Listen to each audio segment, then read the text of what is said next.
There was a time when fame wasn't an accident. It wasn't earned with hard work and maybe a dash of nepotism, but instead, fame was designed, crafted like a flawless rollout. Today, we step inside the walls of the most powerful entertainment company on earth, Disney. They never just created characters, they created icons with the perfect smiles, voices, backstories. They were the perfect role models, celebrities who weren't discovered. They were assembled, but the thing about building a perfect star is simple. Eventually, they realize they don't need the machine that created them, and when they break free, they don't just leave, they explode. This is the story of how Disney manufactured the perfect celebrity and how the empire lost control of its own creations. Disney didn't invent child stardom, but they perfected it. They built a system, a factory, where young talent was shaped like product. Step 1. Find a kid with a spark. Step 2. Give them a show, a song, a brand. Step 3. Wrap them in a spotless image so clean it almost didn't feel human. Step 4.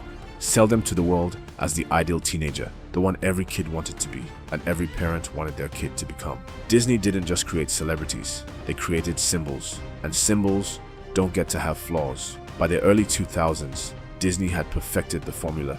Amanda Bynes, Miley Cyrus, Selena Gomez, Demi Lovato, each one introduced through a show, then launched into music, then finally graduated to a global stage. Disney wasn't raising actors, they were raising franchises in human form. A Disney star wasn't just a performer, they were an entire ecosystem, engineered, packaged, and monetized from every angle. The TV show introduced the face, the soundtrack sold the voice, the clothing line turned their image into merchandise, the concerts and tours converted fandom into revenue, and the billion-dollar marketing pipeline made sure the machine never stopped running, all wrapped into one smiling teenager. It was genius. It was unstoppable until it wasn't. Because the problem with manufacturing perfection, humans aren't perfect. And the moment these kids grew up, the image Disney built for them started to crack.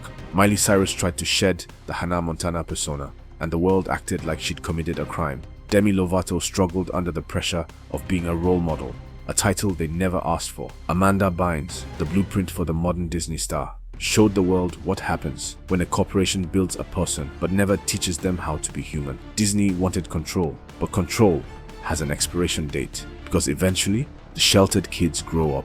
The moment Disney feared most was the moment every child star eventually reached: self-identity, the point where the performer realizes they're not just a character or product, they're a person, and people don't stay inside the lines. Shia rebelled. Demi and Amanda looked for an escape. Zendaya broke the mold and left the Disney image behind entirely. One by one, the perfect celebrities Disney built walked out of the castle gates and became something beyond the company's control. And that's when Disney realized something terrifying. They didn't own the stars anymore. The stars owned the narrative. Social media changed everything. For the first time, a Disney celebrity didn't need the company to speak. They could talk directly to millions. They could tell their own stories, share their own struggles, reveal the truth. The machine couldn't compete with authenticity. Disney built perfect celebrities, but the world didn't want perfect anymore. It wanted real. Today, the Disney star pipeline still exists, but it doesn't work the way it used to because the new generation watched what happened to the old one. They saw the pressure, they saw the breakdowns,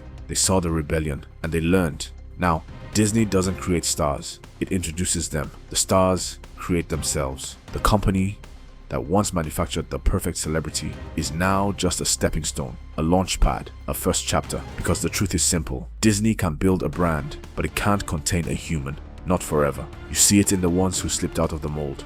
Shia reinvented himself completely, carving out a career that had nothing to do with the polished kid Disney introduced to the world. He became a force of his own making. And Zendaya, she grew far beyond the squeaky clean image they packaged her in. She stepped into real acting, real stakes, real cinema, leading roles in massive blockbusters that exist in a completely different universe from her Disney years. They're proof of the same thing. Disney can shape the beginning, but it doesn't get to write the ending. Disney wanted control. They wanted perfection. They wanted icons they could shape, polish, and sell. And for a while, they succeeded. But the moment those icons found their own voice, the spell cracked. Disney could manufacture the ideal star, but it had no power over the light they chose to shine.